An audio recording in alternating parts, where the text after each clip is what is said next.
you all to Westminster.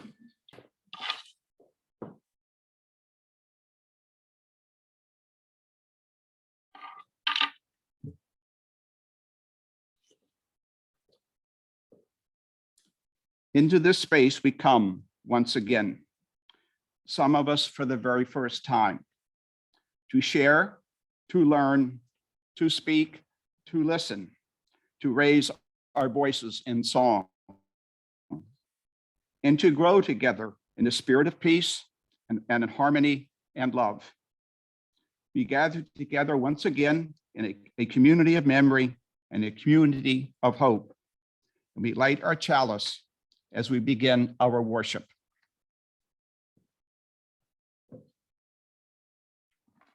Good morning. I'm going to take just a second to dismantle my mask. Because of my hearing aids, it takes a few extra seconds. And because of that, I will leave it off now until the end of the service so that we don't take a lot of time with that. Something that you might notice sitting in the room here, those of you at home hopefully are doing much better, but in the room there is no amplification. And I would just like to throw out a thank you to Doug and to Tracy and to Liz, who have worked very hard to try to make the technology work for you this morning. And sometimes it comes down to you can't always get what you want. And this morning it seems to have come to that. So I served the First Church Unitarian in Providence for a couple of years. And after I finished my interim there, I wanted to hear my friend and colleague, Ellen Quadras, preach here. And so I came one morning, and it was her annual Sermon on the Mount day. It was the Pledge Drive Sunday. And on that morning, part of the service was a testimonial by one of your members. And we had sung a couple of the hymns prior to his testimony, and evidently he must have been standing right in front of me when we sang. And during the beginning of his testimony, he said, there's a gentleman in here with us this morning visiting that I surely hope becomes a member of our choir. And I thought, when Ellen asked me to speak with you this morning, I thought, I know what I want to do there. We're going to sing. We are going to sing. And so for our opening words this morning, you will not hear me saying anything of opening words. We will sing them. And it's a song that I suppose you know well, and I will call out the beginning of the verse so that you can go ahead and look in your hymnal if you want, but it's not posted anywhere. These are the opening words, not the opening hymn. So, Nanetta, if you would, the first verse is, enter, rejoice, and come in.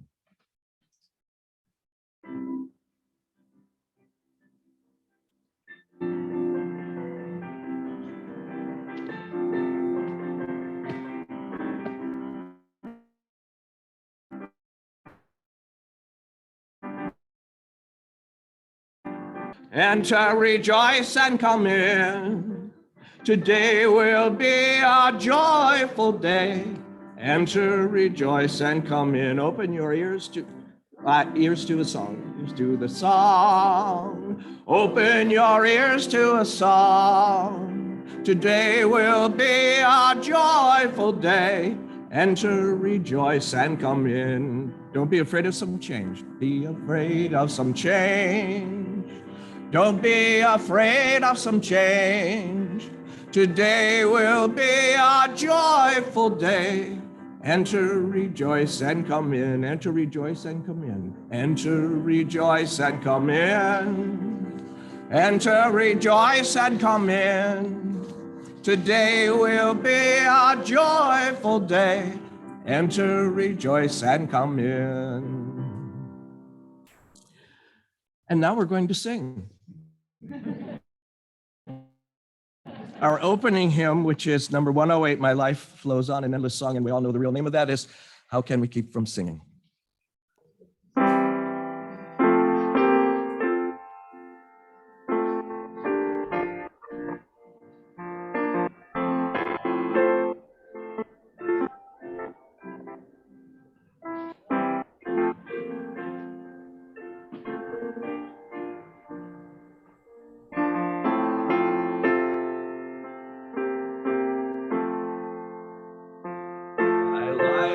goes on in endless song of earth's lamentation. I hear the real, though far off hymn that hails on new creation.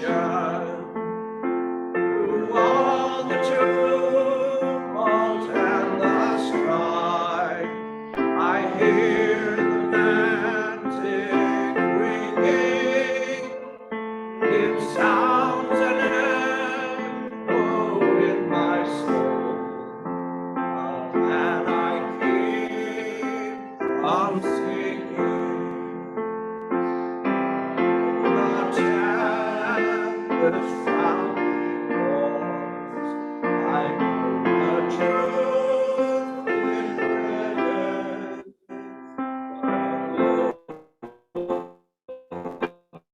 The dark windows, suns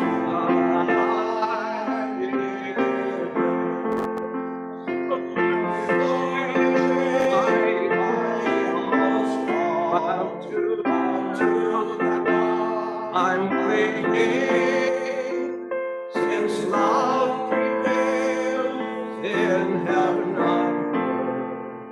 How can I keep from singing? Tyrants tremble as they hear the bells of freedom ringing.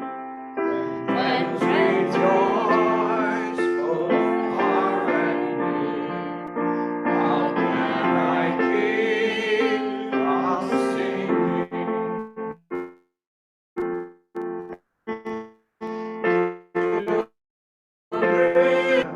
Our flocks to death are winging, and friends by shame are undefiled. How can I keep from singing?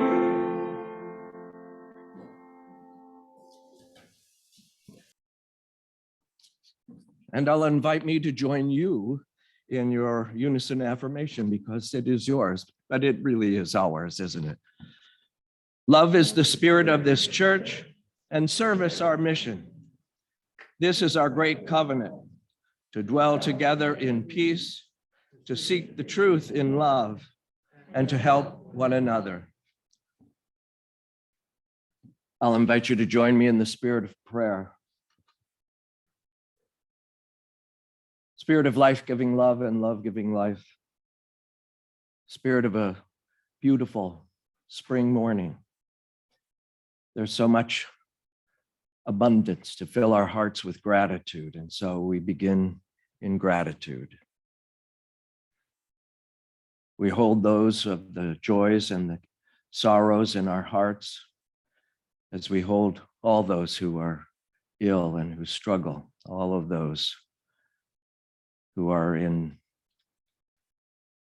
the midst of war, the midst of terror, the midst of horrendous, awful human activity. We live in a time filled with trepidation for and with one another, for and with our planet, for and with so many things that go unknown. There are tyrants abounding. There are challenges that we hardly begin to know how to face, how to meet, how to deal with. And so we come together in this room and on this Zoom to be fortified by one another, to be fortified by the beauty that's around us. Let us give ourselves permission to be the best selves that we can be. And let us ask at the same time that we might receive and accept all the help that's in this world and in this universe that might help us to be that best self. May it be so, and amen.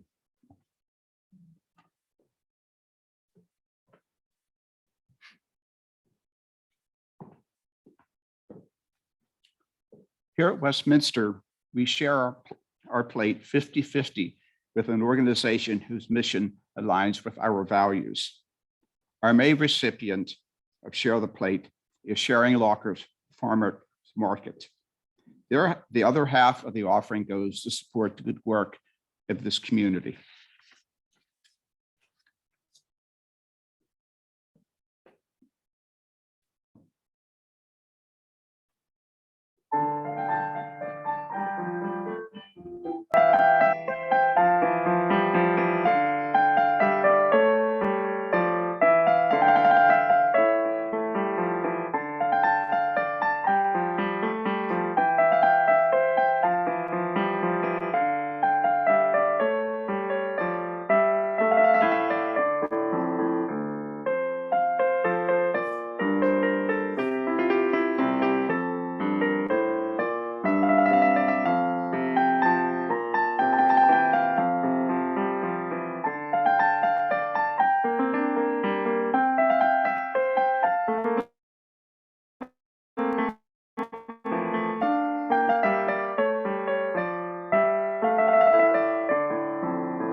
Our ancient reading this morning is from chapter 81, verses 1-3 of the Hebrew book of Psalms.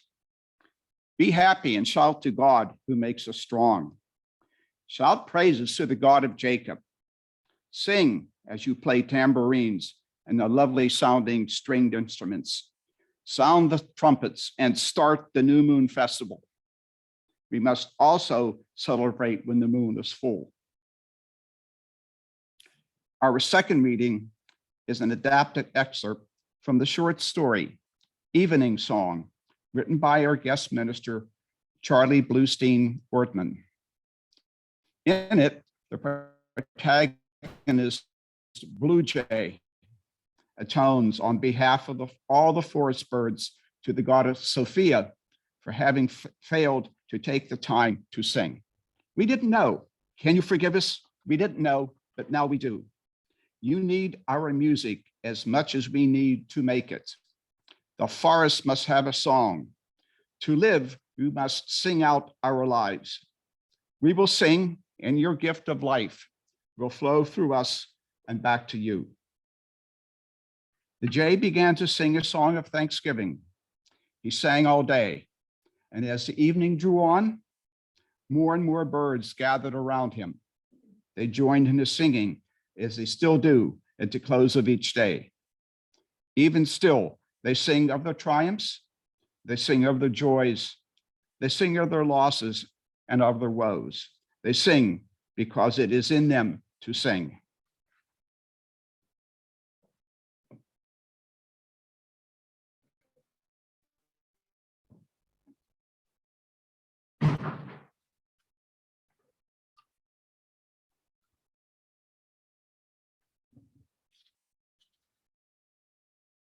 I'm going to invite you to take a journey with me through time and space.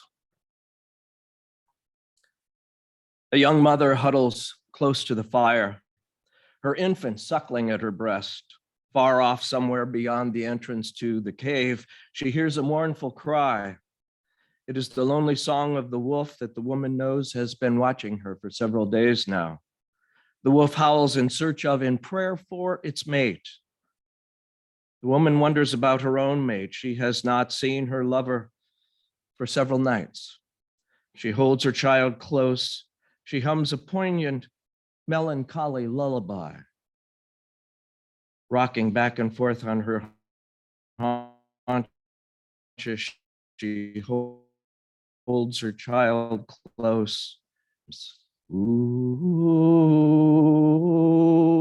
ooh. Light years away from there, In a hide-housed village, a community gathers around its tribal fire. Drummers forge a rhythm struck upon dried, drawn skins with a mallet. Though they may not know it, the drum and the mallet resemble the very organ of their own hearing.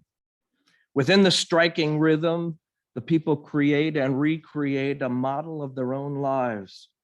The universal drum encompassing all that is, the striking mallet seeking its identity within that all. Dancers receive the beat through their ears and through their feet. They feel the rhythm in its moving, mystic way. Up and down each spine, a chord does bind heart and soul in rhythm. The singers of the tribe and all take their turn in singing. The singers give voice to the bridge that connects mallet with drum, that connects the spirit of each within the soulfulness, the wholefulness of all, that guides the stars in their galactic orbit, that bursts the germ of the seed within its husk. The singers give voice to the bridge that connects their joys and longings with the beauties and the abrasions of a world made real, ever more real, as the mallet strikes the drum. And they sing, hey, hey, Watane, hey, hey, Watane, hey, hey, Watane, ke na. And yet still further away in both time and space.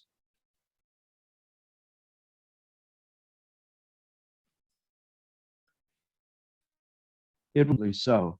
Try as it might, the low-angled sunlight could not quite make its way up into the pillared promenade that lined the galleria in front of the shops across from the piazza of the Duomo of St. Augustine, patron saint of Milan.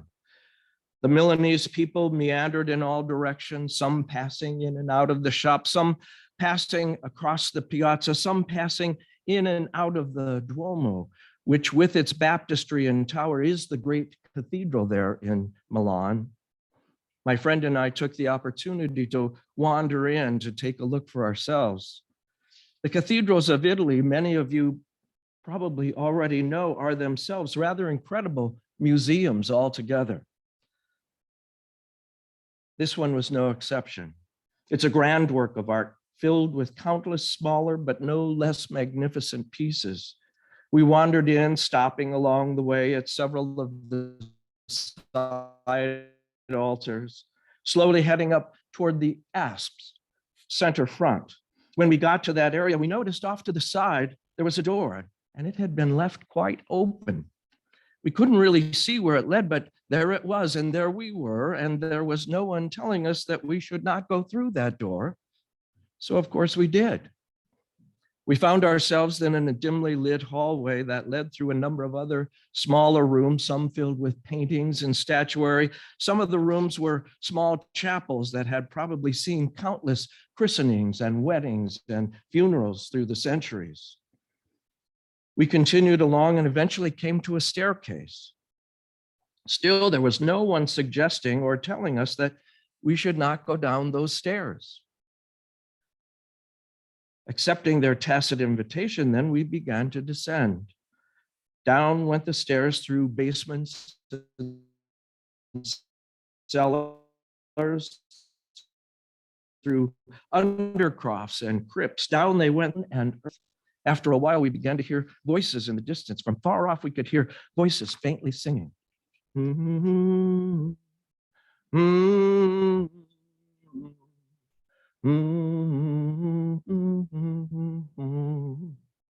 We followed the sound down further through the darkness still. We finally reached the bottom of all of those stairs, and a stone floor then led us along stone walls. The chanting voices grew louder and stronger as we went. Kyrie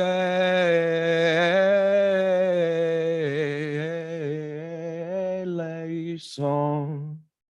The light of the cavern grew incrementally brighter. Sparsely spaced gleaming torches cleaved to the walls, and ancient iron brackets now lit our way as we went. And as we drew nearer the source of the singing, we crept quietly along holding our breaths, and then turning a final bend, we found ourselves on the edge of a majestic torchlit chamber. We stood now in the shadows of an ancient catacomb, earth-hewn, high-dome subterranean cathedral that lay deep below that public cathedral so high above us.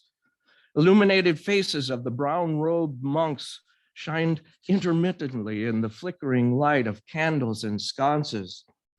Ageless, radiant voices filled the subterranean air with Gregorian melody and energy and beauty.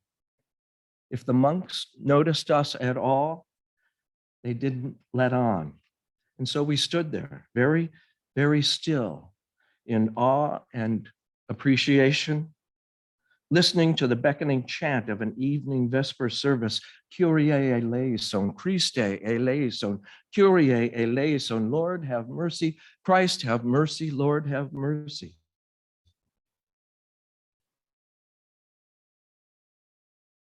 They sang in their ritual tradition. They sang from their hearts because it was in their hearts to sing.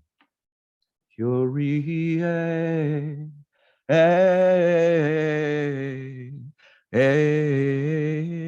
eleison, Christe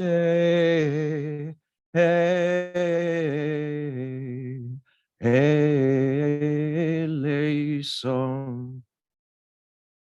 I have no recollection whatever of leaving that chamber. I do remember standing still there for a very long time. I remember the flickering torchlight and the robes and the uplifted faces, those angelic voices singing. Some of the most beautiful music I have ever heard. I remember being held in that moment by a force that had brought me to that place, by a force that held me there, enfolding me in that experience. I don't remember ever leaving. Perhaps a part of me is still there even now. Perhaps in some way, we are all partially there together now. Kyrie eleison, Christe eleison, Kyrie eleison. Longing for love and understanding, for acceptance, we sing. Longing for a sense of completion, for a part in the harmony, for enough to survive, for enough to share. Longing, we sing. Giving thanks for boundless beauty, for exaltation in awe, for inhalation with wonder. Giving thanks, we sing. Giving thanks for one another, for the gift of life, for the trials where we have triumphed, for the goals we have attained. Giving thanks, we sing. In our celebrations and ceremonies, transitions are observed. Pasts are reconciled and futures are hoped. Words are exchanged and they engage our thoughts on the occasion of our gathering, the purpose of our gathering. But even more, music is played. Music is played, songs are sung, inviting our spirits into the soulful expression of our very deepest attentions. So how then can we keep from singing? From time immemorial, the elements of worship, both private and public, have included song. It is as though the soul itself has been given voice through song. It is as though the beauty of the universe transcends the experience of each soul through its expression in song.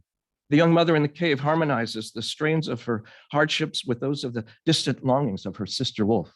She offers as gifts the longings of her own soul, her loneliness, her fears, transcended now, made into a gift through the creation of song. In turn, the song gives back to her. It provides the woman and her child with some real sense of comfort, some real experience of comfort. The tribal community gathers for festival on the eve of its annual planting. The people gratefully recognize the heavenly bodies in their rotation and in their relation to the cycles of growing. The community gratefully remembering harvests of the past. And in their song, the people's spirit reaches out with a blessing to the spirit of the seed that will soon be planted, that they might once again flourish, that it and they might once again be nourished, that again the people might be sustained. And in their singing, they are sustained until that fruit comes home. The monks in the subterranean tabernacle establish once again their link between the divine and humankind. They have recognized that the word is indeed made flesh. And in that flesh made word, that flesh sung word, the human and the divine meet deep within their holy ground. I once heard a poet say that humans experience happiness in ones as a unique occurrence, each experience of happiness standing out on the frontier, alone and independent of all other experience. Yet each occurrence of sadness, the poet said, mounts in a cumulative summary fashion, each sadness joining in with every other personal loss in our history. Happiness all alone, sadness all together. Perhaps in some ways this is true. I thought it was a rather sad poem, a rather sad assessment of our human condition. And then I recognized that perhaps the poet must be without a song in his heart. Maybe the soul's memory of sadness is a persistent one, but when sadness is sung, though it is not forgotten, it is a sadness that is shared. It is the soul lifted from cold and despair, the soul wrapped and warm in the comfort of common humanity and a stole of shared divinity. If suffering is the badge of the human experience, as Mahatma Gandhi once said, if suffering is the mark of our humanity, then singing must be the polishing of that emblem. Singing is at least the temporary ownership of our experience, allowing it to return from whence it came, returning to a universe which holds within it all possibilities. In singing, having raised our voices, we raise ourselves from chaos to art, from isolation to sweet communion. Perhaps like a dream deferred, happiness unsung glimmers only briefly at the forefront of our experience. Unsung happiness flickers brightly, just for a moment. Then if it is unabated, it wanes and is quenched by incessant waves of daily rigor, by the mundane demands that erode the ground of our bliss. Happiness left unsung is left to stand alone, left to be independent of our other experience. But were that poet to sing his verse of bliss, were he to raise his voice in melodic resonation, were he to free his spirit on a note of quivering celebration, his spirit might surely take legion within this great harmonic cosmos, which is our home. His spirit might well find its place among a symphony of universal joy, universal beauty. Happiness need not stand alone when it is seen as a gift and not as a fluke. Happiness need not stand alone when, as a gift, it is returned by giving it back with our own unique signature, our signature, which is our own mallet upon the universal drum. I know where I'm speaking. There is an issue to acknowledge as we continue with this musical metaphor of invitation to soulful expression. I imagine that some of you are sitting in your seats, either here in our gathering or at home on your couches, and saying to yourselves, I can't make music. I can't sing. I don't have a musical bone in my body. Invitation to soulful expression, bah, left in the cold again. If we agree on anything in our UU congregations, and I find that there is much we do agree on, one agreement is that there is no one way to articulate or even imagine the divine, the great mystery, and our relationship within it. Our individual task as people and our shared task in religious community is to explore possible expression, possible metaphor that might expand our understanding of and our experience in that very awesome relationship. Our task is ever to explore, to critically reflect upon that exploration in order to learn some approximation of truth, and then to go on to further and fuller exploration, discovery, and living.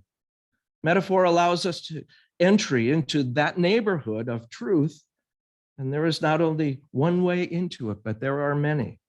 Song is surely high among them. As we explore metaphors which bring us closer to home, we find avenues of greater or lesser accessibility. The more a metaphor fits our lives, the more it can be a part of our thinking.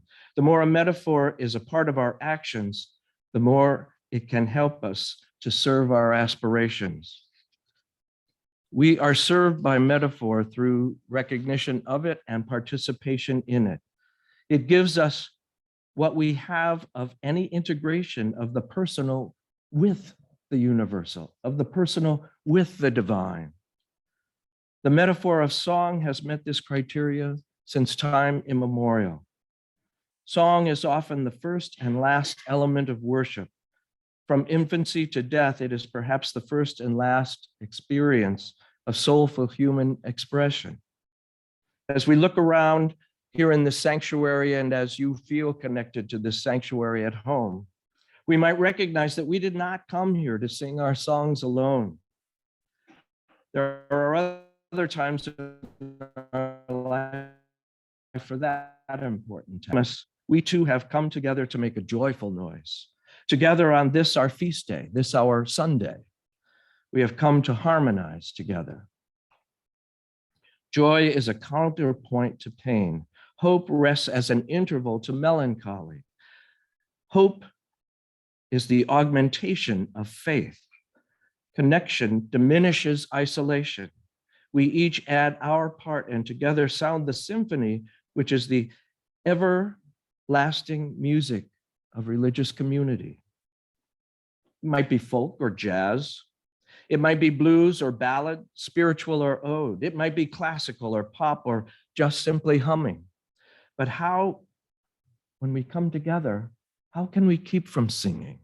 When our hearts have been broken, when our dreams have been paralyzed in fear, when the world has let us down and there are so many broken pieces that it seems it can never go back together again. When loneliness knocks on our door, how can we keep from singing? And when our hearts are filled with hope, and the rising or the setting sun touches deep within us an inner chord of beauty, when our tables are full and our houses are dry and safe and comfortable, when our love is returned, and we know the universe to be our infinite and our intimate home, when awe and wonder fill our hearts and minds, when gratitude fills our hearts until they're bursting, when service to that which is larger gives us in return that joy which can only come from serving.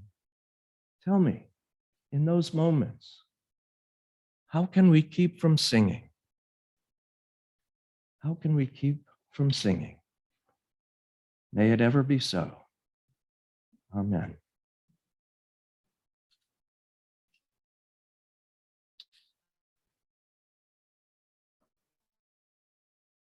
Our closing hymn will be number 168, One More Step.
An adaptation from the book of Isaiah. If you are thirsty, come and drink.